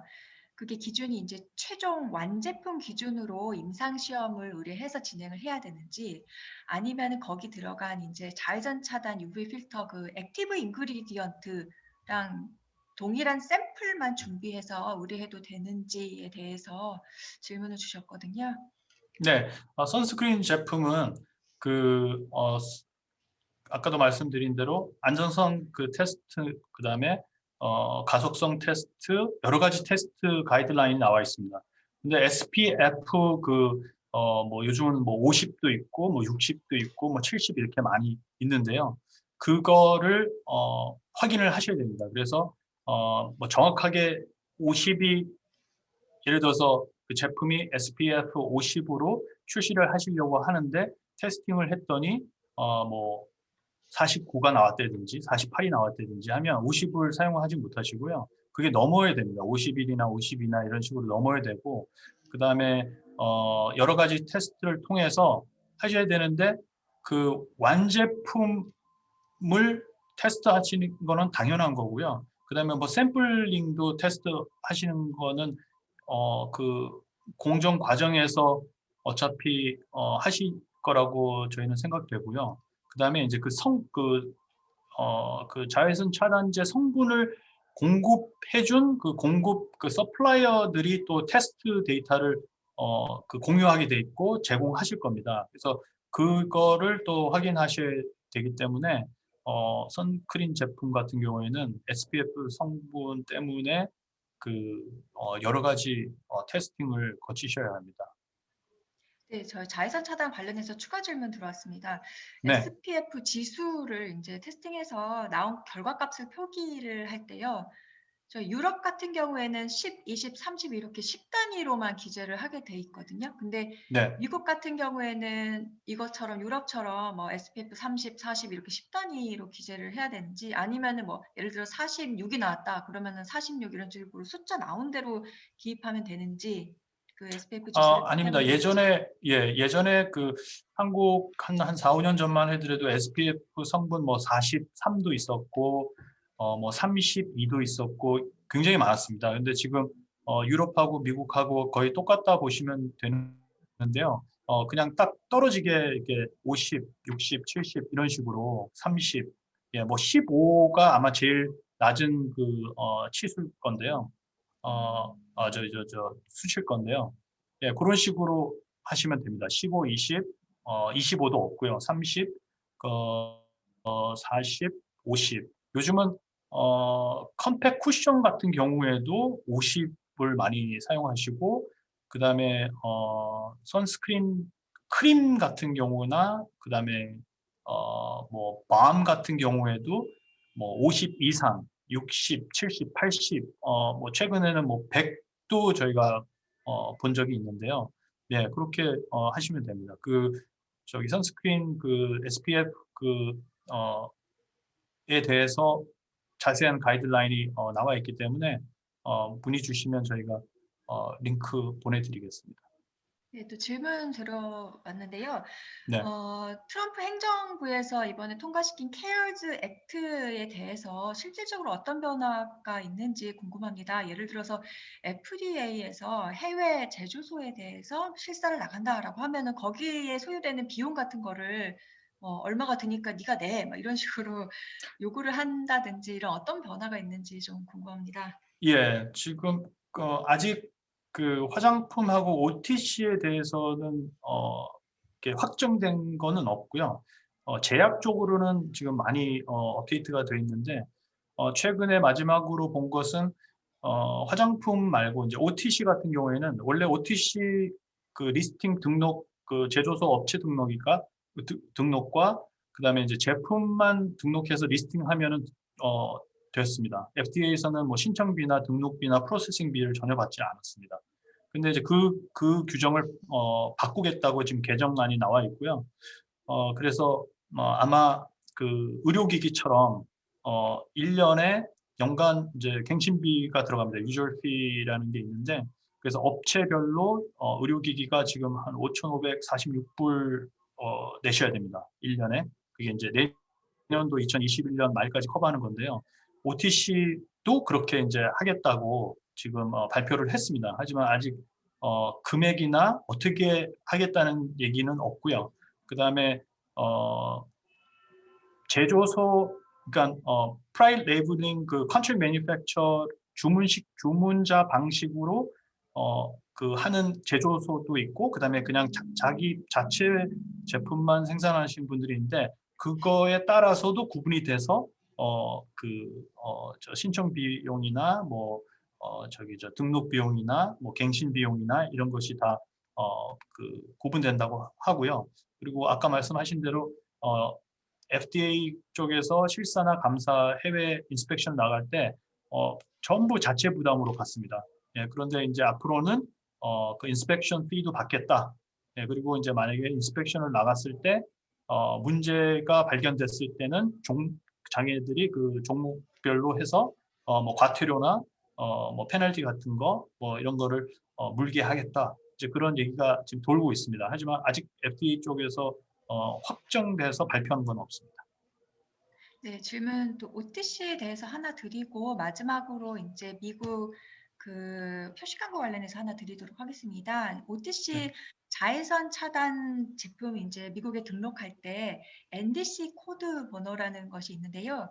거기 앞자리 5 자리를 OEM 업체가 발행하든 혹은 레이블러가 발행하든 상관이 없는지 둘 중에 어느 네. 쪽에서 발행을 하는지 좀 궁금합니다. 네. 예. 원래는 그 NDC가 이제 내셔널 드러그 코드 넘버인데요. 5 자리 그 지정 번호가 부여됩니다. 그런데 인제 원래는 제조소들만 manufacturer들만 그 번호를 신청하게 돼 있는데 최근에 인제 많이 그 프라이빗 레이블링 하시는 분들이 브랜드 오너들이 저기 "공장은 안 가지고 계시고 나는 브랜드만 갖고 있는데 컨트랙 매니팩처러한테 이제 의뢰를 하셔서 제품을 생산하시는데 "아 우리는 우리 고유 번호로 등록을 하고 싶다. 어디서 제조를 했는지 누구한테도 공유하고 싶지 않다." 이러실 경우에는 레이블러 코드 그 NDC 코드 번호를 브랜드 오너가 신청하셔서 부여를 받으시고 사용하시면 됩니다. 그리고 그러면 공장 그 생산 업체도 우리도 그 5 자리 그 고유 번호를 부여받아서 갖고 있는데 어떡할까요? 이제 dual 리스팅이라고 그래서 두 분 다 하셔야 됩니다. 근데 FDA 시스템에서만 그게 보입니다. 그래서 A라는 제조 공장에서 만든 것이 B라는 브랜드 오너가 그러면은 만들었구나 하는 거를 dual 리스팅을 통해서 FDA만 볼 수 있습니다. 지금 그 데일리 매드 그 웹사이트에 들어가시면 OTC 제품들이 다 등록이 되어 있는데요. 거기서 확인하시면 예를 들어서 어떤 브랜드 오너가 선크림을 만드셨는데 이제 그 브랜드 오너 그 NDC 코드 번호로 등록을 하셨습니다. 그러면 브랜드 오너 인포메이션만 뜹니다. 제조소 정보나 인포메이션은 뒤에 가려져 있기 때문에 FDA만 볼 수 있지 퍼블릭에서는 볼 수가 없습니다. 그래서 많이들 그렇게 하고 계십니다. 네, 마지막 질문 말씀드리겠습니다. 네, 미국 시장에서 이렇게 판매되는 제품들을 보면은 안티 링클, 화이트닝 이런 단어를 그렇게 표시 광고하는 제품을 많이 본 것 같습니다. 근데 네, 이러한 문구는 기능성 성분, 그러니까 액티브 인그리디언트를 어느 정도 함량 이상 넣었기 때문에 사용 가능한 건지 아니면 소량 넣었지만 이게 원료적인 그런 내재되어 있는 특성이기 때문에 쓴 건지 네. 네, 이게 합법적인 건지 예, 그 부분에 대해서 질문 많이들 주시는데요.